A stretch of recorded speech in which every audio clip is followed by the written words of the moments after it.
Have you ever shared something deeply personal and regretted it for months afterward? Maybe it was a dream you held close to your heart. Maybe it was a moment of weakness. Maybe it was a secret you thought would be safe, but instead it changed everything. You see, Carl Jung once said, "The things you hide control you more than you know." But here's the twist. Some of those things are meant to stay hidden. Not because we're ashamed of them, not because we're weak, but because sharing them too soon or with the wrong person steals a part of your inner power. In a world obsessed with oversharing, where social media rewards you for broadcasting your thoughts, your fears, even your breakfast, it almost feels rebellious to stay quiet. But Jung's teachings remind us your silence isn't a flaw, it's a form of wisdom. The truth is, there are certain parts of you, your desires, your struggles, your sacred goals, that are still in the process of becoming. And when you reveal them too early, you invite noise into something that still needs silence to grow. So today we're going to explore 9 powerful secrets you should never share lightly, according to Carl Jung and modern psychology. Not because these things are bad, but because they are sacred. Because the act of protecting them isn't about building walls. It's about protecting your energy, your clarity, and your transformation. There's a strange thing that happens when you tell someone your biggest dream. Let's say you finally speak it out loud. "I want to start my own business." Or, "I'm going to write a book that changes lives." Or maybe even, "One day I'm walking away from this career to live closer to who I really am." And for a brief moment you feel lighter, heard, brave. But then the look, that raised eyebrow, that subtle smirk, or the well-intentioned response that lands like a punch. Oh, do you really think you can pull that off? Carl Jung once said your vision will become clear only when you look into your heart. Who looks outside dreams, who looks inside awakens. And that's why sharing your life's deepest goal too early can be quietly devastating. Because when you speak it into a world that hasn't earned the right to hear it, you risk 2 dangerous outcomes. First, you open the door to other people's doubts, projections, and judgments. People will frame your dream through their fears, not your potential. And sometimes their disbelief becomes your internal voice. Suddenly, what once felt magnetic now feels foolish. Second, and this one's more subtle, when you say your goal out loud too soon, your brain registers a false sense of completion. It feels like progress, but it's not. In psychology, this is called social reality substitution. Your brain gets a dopamine reward for the announcement, not the actual achievement. And that reward, it can kill your momentum before you've even started. Think about it. How many goals have you spoken about passionately and then never pursued? Not because you were lazy, but because you gave away the magic too soon. Your goal is sacred. It's still forming, still vulnerable, still becoming. It doesn't need applause right now. It needs protection. It needs quiet mornings, journals, long walks, silence. It needs you to believe in it before anyone else does. So here's a powerful shift. Before you share your dream, ask yourself, do I want support or do I just want validation? Because if it's validation you're after, your dream isn't ready yet. And if it's support you truly need, you'll know exactly who is worthy of hearing it and who isn't. Carl Jung taught us that real transformation begins in silence. When we protect what's forming inside, we honor its power to unfold at the right time, with the right energy, and in front of the right people. So the next time you're tempted to share your biggest goal, pause, hold it close, let it grow stronger in the dark. Some dreams are like seeds. They only bloom in silence. Have you ever gone through something incredibly difficult, maybe even painful, yet never told a soul? And then one day the urge creeps in to say it out loud, to let someone know what you endured, how much you gave up, how much it cost you to keep going. Maybe you sacrificed your dreams for a loved one. Maybe you endured something behind closed doors just to keep your family afloat. Or maybe you stayed strong when no one even noticed you were hurting. And here's the hard part. When we finally speak about that sacrifice, we expect something in return. Recognition, validation, maybe even praise. But more often than not, the reaction doesn't match the depth of what we gave. Carl Jung believed that the moment we externalize our pain, just to be seen, we run the risk of corrupting its meaning. He once wrote, "Loneliness does not come from having no people around you, but from being unable to communicate the things that matter most. And sometimes the sacrifices you've made are too sacred for the world to fully understand." There's a strange psychology behind it. Modern research shows that when we over-explain our pain or advertise our endurance, we unintentionally diminish our internal sense of strength. Why? Because self-worth is not built by applause. It's built in silence, in the quiet knowing I did that, I survived that, and I never needed anyone to clap for it. Now don't get me wrong, there is healing in sharing your story. But there's a difference between sharing to connect and sharing to be validated.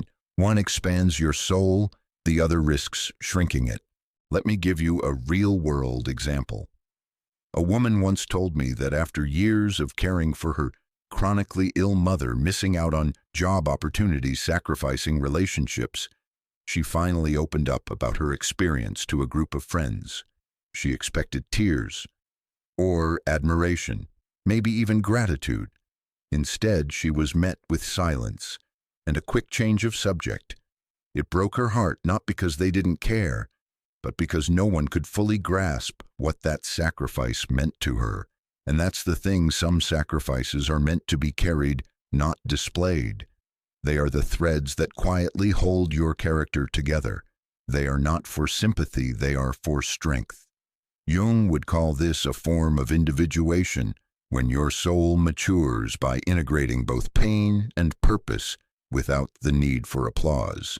It becomes your sacred story, not your performance.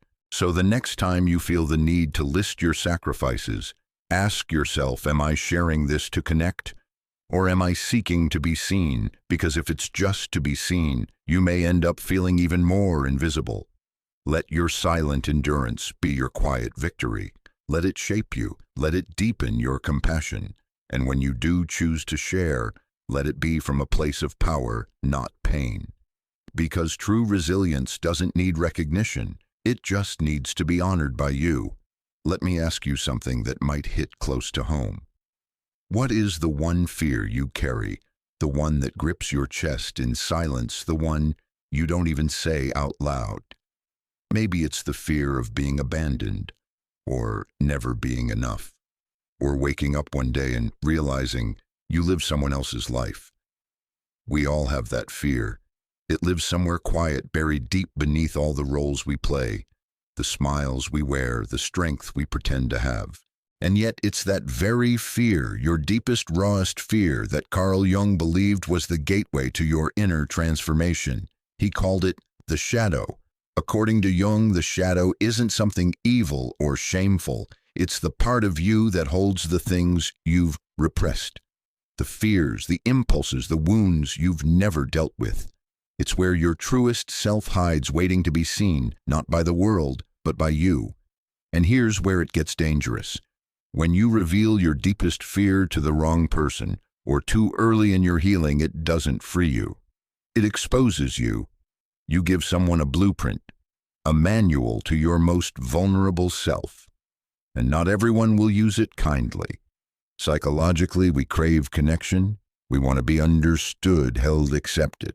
So we overshare, hoping that exposing our fear will bring us closer to someone. But what it often does is invite manipulation. Think about this. If someone knows you fear being alone, they might withhold affection to control you. If someone knows you fear failure, they might plant subtle doubts just to keep you playing small. And if someone knows you fear being judged, they might exploit that fear to keep you silent. This isn't about paranoia. It's about boundaries. It's about understanding that just because something is true doesn't mean it needs to be spoken. There's a reason Jung believed that the shadow must be integrated in solitude first, that before we can share our darkness, we must first learn to sit with it, understand it, and own it, because only then does it lose its power to be used against us. Let me share a quick story. A man once told me about a breakup that shattered him, not because the woman left, but because in the middle of their relationship, he had opened up about his deepest fear. He was terrified of not being man enough, not successful enough, not strong enough, not emotionally stable enough. At first, she comforted him. Later, during arguments, she weaponized those fears. She'd throw them back at him like daggers. "No wonder you're insecure, you said it yourself. You're not a real man." That broke him more than the breakup itself. Not because she was right, but because he handed her the sword. So here's the deeper question I want to leave you with. Have you shared your fear with someone who holds it with care, or with someone who uses it to gain power over you? Your fear is not weakness. It's a sacred signal from the unconscious. It's there to guide you, to show you where you still need healing. But it is not a gift to be handed to just anyone. Protect it, understand it, talk to it, and when you're ready, when it no longer defines you, you'll know who is worthy of hearing it. Jung taught us that real power doesn't come from hiding our fears, but from not letting them be used against us. That's the difference between vulnerability and self-betrayal. So if you're holding something inside right now, some truth that scares you, let it breathe inside your journal. Let it speak through your art, your solitude, your healing. But above all, don't rush to share it for comfort, because comfort fades, but inner strength lasts. We've all done things we're not proud of, moments we wish we could take back, words we said in anger, decisions we made out of fear, versions of ourselves we hope no one ever sees. And sometimes we carry those moments like invisible scars. We don't talk about them not because we've moved on, but because deep down, we haven't forgiven ourselves. Now here's where it gets complicated. There comes a point in our healing journey when we feel tempted to open up, to confess, to say, here's what I did, here's where I failed. And while honesty can be liberating, Carl Jung warns us about a hidden danger. No tree, it is said, can grow to heaven unless its roots reach down to hell. In other words, if you're still afraid to look at your own shadow, if the guilt still runs deeper than your self-compassion, then sharing your unhealed past with someone else doesn't cleanse you. It exposes you prematurely. Let me explain why. When you reveal the parts of your past that you haven't fully made peace with, you give someone else the power to shape how you feel about it. You might expect understanding but receive judgment. You might hope for connection but end up with silence, or worse, pity. And pity does something cruel to the soul. It tells you were right to feel ashamed. That's why the timing of your truth matters. Jung believed that healing comes from integration, from making space in your psyche to hold both the darkness and the light, without denying either. If you share your pain too soon, you skip the most sacred part of the journey, facing it on your own terms, learning what it taught you, owning it not as your identity, but as a chapter in your growth. Let me give you a real-world example. A man once told me about a business decision he made years ago that unintentionally hurt a lot of people. He felt deep guilt, but hadn't truly processed it. In a moment of vulnerability, he told a colleague about it, hoping it would lift the weight. But the colleague brought it up again and again, sometimes jokingly, sometimes as leverage in disagreements. What was meant to be a step toward redemption became a recurring source of shame. Here's what psychology tells us.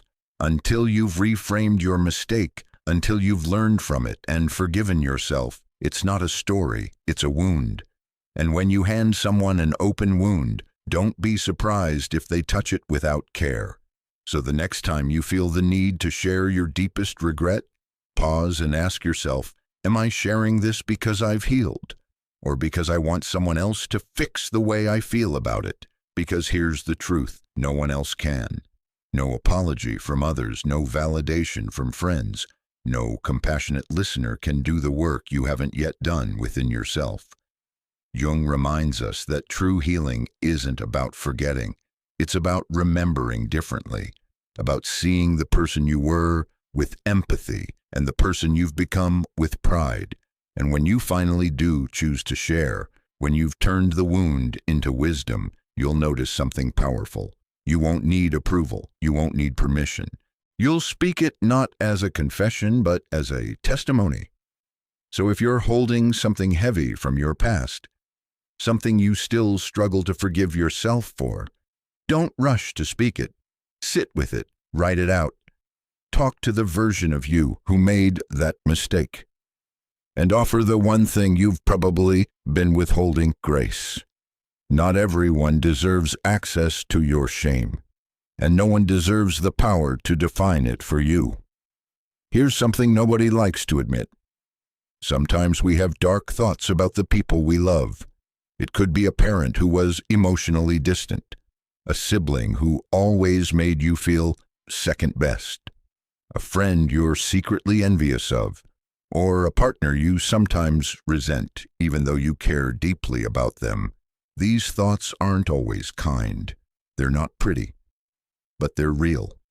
And what makes them even more complex is that we often don't know what to do with them. Carl Jung believed that these types of thoughts often belong to what he called the unintegrated shadow. They're not just random opinions, they're projections, pieces of ourselves we've disowned showing up in our closest relationships. Think about it. That friend you say is too selfish might reflect the part of you that never learned how to ask for what you need. That sibling you resent for always being the golden child, maybe they mirror your unspoken desire to be seen. Here's the tricky part: when you share these negative thoughts too quickly or without reflection, you risk damaging something sacred, your relationships. Psychologically, we share because we want relief. We want to feel heard, understood, maybe even justified. But sharing unprocessed shadow projections can backfire badly. You might confide in one friend about another, and now there's tension between people who used to be close. You might vent about your partner in a vulnerable moment, and now that person looks at them through your pain, not your love. Or you might even tell the person directly, I've been thinking terrible things about you lately. And now trust is broken, maybe for good. The truth is, not every dark thought is meant to be spoken.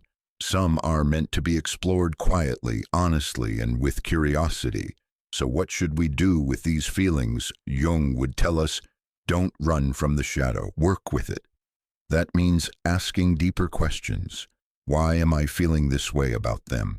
What part of me feels threatened, unseen, or unloved in this dynamic? Is this really about them or about me? The more we explore these questions, the less likely we are to project our pain outward, and the more likely we are to heal the real wound within. Let me share a quick story. A woman once told me she started to feel a strange bitterness toward her best friend. She didn't understand it. The friend had done nothing wrong, but every time they spoke, she felt tension, like something ugly was brewing inside. She almost said something, almost accused her friend of being arrogant, of not listening, of being too much. But instead, she paused. She journaled. She sat with the feeling, and what surfaced was this: she had been feeling small in her own life, neglected, ignored, insecure. Her friend's confidence was simply highlighting the parts of herself she had forgotten how to love. That's the shadow. That's what projection looks like. And had she voiced those dark thoughts prematurely, she might have hurt someone who had done nothing wrong, simply because she hadn't yet understood herself. So here's the takeaway. Before you share your darkest thoughts about someone you love, ask if those thoughts are a mirror.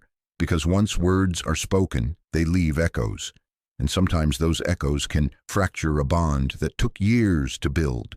This doesn't mean you should never express your truth. It means you should honor it first privately, consciously, before handing it to someone who might not understand the whole story. Carl Jung taught that the more we integrate our shadow, the less likely we are to bleed on people who didn't cut us. So the next time a negative thought surfaces about someone you care about, don't rush to speak it. Write it down. Look into it. Own it. And only when you've made peace with its origin, decide if it still needs to be shared at all. Because true growth isn't just about being honest with others. It's about first being honest with yourself. Here's something most people don't like to talk about: money. Not how to make it, not how to manage it, but how revealing too much of it can quietly affect your relationships and your sense of self. Carl Jung didn't speak about money in spreadsheets or bank balances. He talked about it through the lens of the soul. He believed that money taps into something far deeper than just numbers. It touches our insecurities, our identity, our need for validation, and even our fear of inadequacy. He called it the complex of insecurity, and this complex shows up most clearly when we feel the urge to either prove how well we're doing or to hide how much we're struggling. Now, let's be honest. There's something oddly satisfying about telling someone how much you made last year, or how you finally paid off that debt, or how you're investing smarter than ever. But here's the truth that doesn't get said enough. When you share your finances too openly, you invite unspoken dynamics into the room. You trigger comparison. You awaken envy. You shift the emotional balance of a relationship sometimes without even realizing it. Think about it. You tell an old friend you just got a big bonus. They smile, say, "That's great," but something in their tone feels off. Or maybe you casually mention your passive income stream at dinner, and suddenly someone's demeanor changes. Not because they're bad people, but because money has a way of activating people's unresolved feelings about their own worth. Psychologically, this happens because money isn't neutral. It represents freedom, power, security, and for many, status. Jung would say when you tie your sense of identity to your external success, especially financial success, you become vulnerable. Why? Because now your worth isn't just how you see yourself. It's how others react to what you've revealed. And once money becomes the measure, your value in other people's eyes can rise or fall without your control. Let me give you a real example. A man I once spoke to had spent years building a quiet, successful online business. He wasn't flashy, wasn't loud, but one day, in a moment of pride, he shared how much he made in a single month with a close friend. What followed wasn't what he expected. Suddenly, the friend made less time for him. There were fewer phone calls, and later a cold comment that made it clear the dynamic had shifted, not because of what was said, but because of what was felt. Here's the uncomfortable truth. People don't always envy your wealth. Sometimes they envy your freedom, the freedom to make choices they haven't figured out yet, the freedom to walk away from things they still feel trapped in. So should we never talk about money? Of course not, but we should be intentional. Ask yourself, am I sharing this to inspire or to impress? Am I looking to connect or to elevate myself? Does this person have the emotional maturity to receive what I'm about to say? Because if the answer is no, then your success deserves protection, not performance. Carl Jung believed that our power lies in what we keep sacred, not secret, sacred. That includes your financial life, your savings, your struggles, your wins. These things don't need to be hidden in shame, but they also don't need to be displayed for validation. True abundance is quiet, it's grounded, it's confident enough to not need applause. So the next time you feel the urge to share your income, your investments, or your latest financial milestone, pause. Ask yourself, does this add value to the relationship? Or does it just add noise?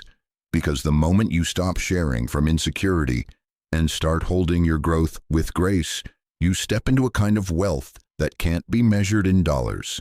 And that is the kind of wealth Carl Jung would say is rooted in the soul. Have you ever quietly started building a skill, maybe learning a new language, studying psychology, practicing public speaking without telling anyone? There's something powerful about working in silence. No one watching, no pressure to perform. Just you and the slow, steady process of becoming better. Carl Jung once said growth needs silence, and those 4 words say more than entire books on self-development. Because here's the truth. The moment you share your secret progress too soon, before it's fully formed, you open it up to the noise of the outside world. That noise can come in the form of skepticism. Oh, you doing that comparison, but isn't that already being done? Or even subtle sabotage. Be careful. Most people fail at that, and before you know it, the quiet confidence you were building turns into self-doubt. There's a reason why some of the most successful people don't talk about what they're working on until it's already done. Because when your vision is in its early stages, it's fragile. It's like a seed. You don't dig it up to show everyone you protect it water. It let it grow roots first. Let me give you a personal example. A friend of mine spent 2 years writing a book in secret. Not a word on social media, not even to his family. He told me I wanted to fall in love with the process before anyone else had the chance to judge it. And when that book finally launched, it wasn't just good, it was exceptional. Because it wasn't written to impress. It was written from stillness, from clarity, from soul. So here's a question worth reflecting on. Is the thing you're building right now sacred enough to protect? Because the truth is, not everyone needs to know your next move. Not because you're hiding, but because you're honoring your journey. Jung believed that real transformation happens in solitude, when you don't need applause to keep going, and you don't need validation to believe in your path. So if you're developing something right now, a gift, a goal, a personal breakthrough, keep it close. Let it grow in silence until it's strong enough to speak for itself. Have you ever had a dream so vivid it felt like a message? Or maybe a gut feeling told you something long before logic could explain it, and it turned out to be right. Or perhaps in a moment of silence, you felt something shift, something mystical, something beyond words. If you've ever experienced any of these, you're not alone. Carl Jung believed that dreams, intuition, and mystical experiences were portals, doorways into the deepest parts of the unconscious. He saw them not as weird or irrational, but as meaningful signals from the soul, symbols, archetypes, messages trying to reach us from beyond the noise of everyday life. But here's the challenge. We live in a world that worships logic and mocks the invisible. If it can't be measured, it's dismissed. If it can't be proven, it's ridiculed. And so when you share a spiritual insight or a strange dream too openly, especially with people who don't understand or respect that part of life, you risk more than just confusion. You risk the erosion of your inner trust. Someone might roll their eyes, laugh it off, say you're reading too much into it, and suddenly something that once felt sacred feels silly. That's the danger, because your inner world is delicate, especially when it's awakening, especially when you're just starting to trust your intuition or explore your deeper self. Jung understood this. He believed that our mystical experiences are meant to be integrated, not validated. They're not for everyone. They're not for public debate. They are for you to reflect on, to journal, to meditate with, to grow through. Let me share a real example. A woman once told me about a recurring dream. She had a dream filled with ancient symbols, a staircase, and a quiet voice calling her upward. It left her feeling awakened, connected, almost like she was being guided. She shared it with a few friends, excited to unpack its meaning, only to be met with sarcasm. What did you eat before bed, you and your woo-woo dreams again? That one moment of dismissal shut her down. She stopped paying attention to her dreams, stopped writing them down. She told me I stopped trusting myself just because they didn't understand. This is what we must protect, because the early stages of spiritual insight are like seedlings. They need warmth, solitude, quiet. They don't need debate. They don't need to be explained. And they definitely don't need to be understood by everyone. So the next time you wake up from a strange dream, the next time your gut tells you something no one else sees, the next time you feel that electric pull that defies logic, pause. Don't rush to tell someone. Ask yourself first, do they have the capacity to hold this gently? Do I even need to share it, or is this just for me to explore? Because not everything sacred needs to be said out loud.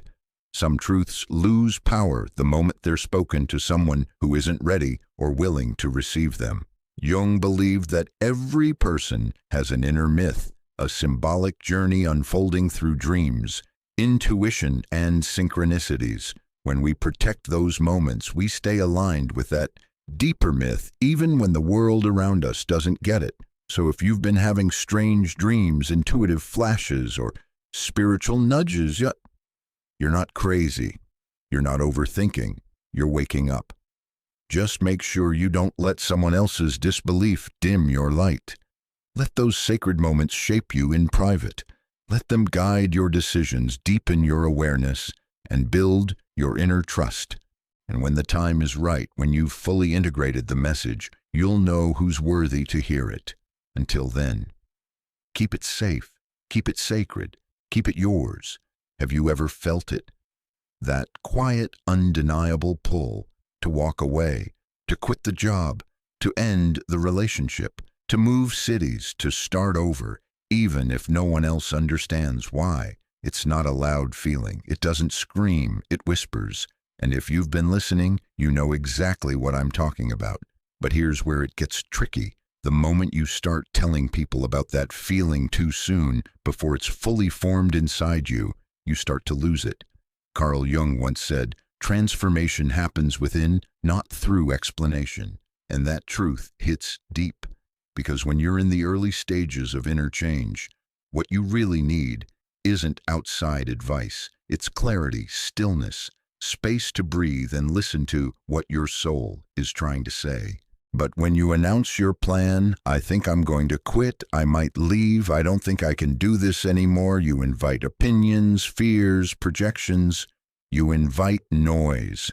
And suddenly what was once your sacred decision becomes a public discussion. Everyone has an opinion. Some support you, but most, they try to keep you where you are because that's where they feel safe. They might say things like, are you sure you want to throw all that away? That's just a phase, you'll get over it. Do you really think you'll find better? But what they don't understand is, you're not running, you're awakening. There's a huge difference. Jung believed that real transformation begins before the world sees it. It starts in the soul, in that quiet moment when something inside you says, this chapter is finished, and I'm not who I used to be. And if you rush to explain that feeling, if you try to justify or prove it too soon, it begins to dissolve. Why? Because your energy gets pulled outward instead of inward. You start defending your change instead of living it. You start doubting instead of deepening. Let me give you a real-world example. A man I knew was planning to leave a high-paying corporate job. He felt exhausted, misaligned, like his soul was drying out in boardrooms. He told a few friends. They laughed, told him he was lucky, said millions of people would kill for that salary. He stayed another 2 years, not because he changed his mind, but because their voices grew louder than his own. And that's the cost of premature sharing. So if you're in a season of inner change right now, if you're quietly planning to leave something that no longer fits, hold it close. Not forever, just for now. Let it strengthen inside you. Let it grow roots. Let it become so real within you that no one else's fear can shake it. Journal about it, pray about it, walk with it, but don't perform it, because change isn't a performance, it's a passage. Here's a question to sit with: am I sharing this because I'm ready, or because I'm scared? Because when you're truly ready, you don't need permission. You don't need applause. You don't even need to explain. You just act, quietly, clearly, powerfully. Carl Jung taught us that when the soul is evolving, the mind will often try to negotiate with the old life. It'll search for reasons to stay, to delay, to doubt. That's why your early decisions are sacred. They must be guarded, not because they're weak, but because they're becoming strong. So, whatever you're quietly planning right now, whether it's a goodbye, a new beginning, or something in between, honor it. Keep it sacred. Keep it silent until your energy no longer needs to explain, because sometimes the most powerful changes happen when no one's watching.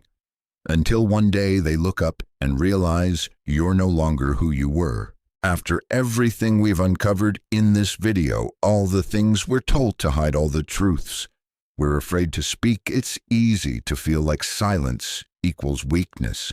But Carl Jung would say otherwise, because sometimes what you keep to yourself isn't a sign of fear. It's a sign of sacred protection. We live in a world that rewards constant sharing. Social media says, tell us what you're thinking. Self-help culture says, speak your truth. But Jung teaches us something deeper. Some truths must be healed before they are shared, otherwise they become weapons. Weapons in the hands of others. Weapons turned against your own confidence. Weapons that can delay your healing instead of deepen it. So here's the invitation today. Don't confuse privacy with shame. Don't assume that staying quiet means you're hiding. Sometimes your silence is an act of self-respect, a boundary, a pause, a sacred space your soul needs in order to grow. If you're holding something inside right now, a goal, a fear, a dream, a decision, ask yourself, am I keeping this in because I'm afraid, or because I know it still needs time, space, and safety to become whole? That question alone can change everything. And if you're not ready to share it yet, you don't have to. You can write it in a journal. You can whisper it in prayer. You can simply sit with it like a seed beneath the soil, waiting for the right season, because not everything needs to be seen to be growing. Jung's legacy reminds us that true transformation doesn't happen through explanation. It happens in the quiet corners of the soul. And when you're finally ready, when the wound becomes wisdom, when the truth feels like strength instead of struggle, then you'll know who's safe to share it with. Until then, protect your inner world, not with walls, but with care. And if this video spoke to something deep inside you, I invite you to join this space we're creating here. A space where Jung's wisdom meets real life, where shadow work becomes soul work, and where silence is no longer shame but power. Subscribe for more stories, more reflection, and more guidance on the path inward. And before you go, let me leave you with this question. What are you holding in your heart right now? Not because you're hiding it, but because you know it's sacred. I'll see you in the next video.